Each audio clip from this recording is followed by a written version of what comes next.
দেখো আমরা টি শেপের একটা লাইন টেনে নিয়েছি। ওকে, দেখো এটা 90 ডিগ্রি অ্যাঙ্গেলে একদম এটা মিডিল দিয়ে আমরা টেনে নিয়েছি। ঠিক আছে, এবার দেখো আমাদের কী করতে হবে, আমরা জানি আমাদের ল্যাটিটিউড কত করে নিতে হবে, 40 ডিগ্রি, 20 ডিগ্রি, 30, 20 এরকম করে। ঠিক আছে, তার আগে প্রথমে আমরা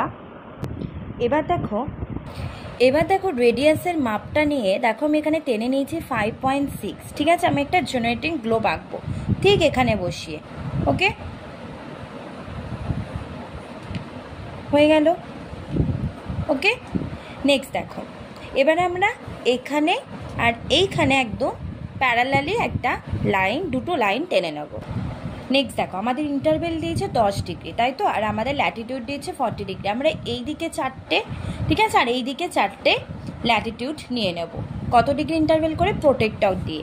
ঠিক আছে, প্রোটেক্টরটা ঠিক এখানে বসাবো আমরা।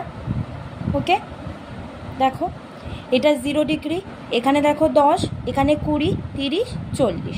ঠিক আছে, এরকমভাবে আমরা ভ্যালুগুলো নিয়ে নেব। দেখো ভ্যালুগুলো নিয়ে নিয়েছি। এবার আমরা এর সাথে এই বিন্দুর সাথে সবগুলো মিলিয়ে দেব, এই জায়গাটা আমরা করব না। ওকে, দেখো এই রকম ঠিক আসবে। ওকে, তখন দেখো যে প্যারালালি একটা আমি এখান দিয়ে বলেছিলাম, ওটা ঠিক এই পজিশান দিয়ে হবে। ওকে, এই পজিশান দিয়ে আমরা এবারে প্যারালালি দাগ টেনে নেব।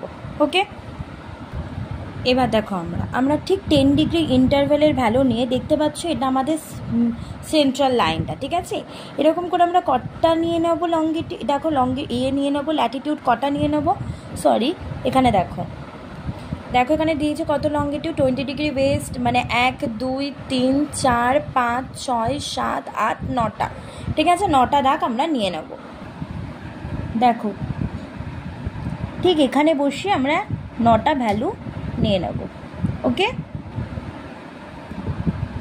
এবার দেখো এই দাগগুলো আমরা প্যারালালি টেনে দেব।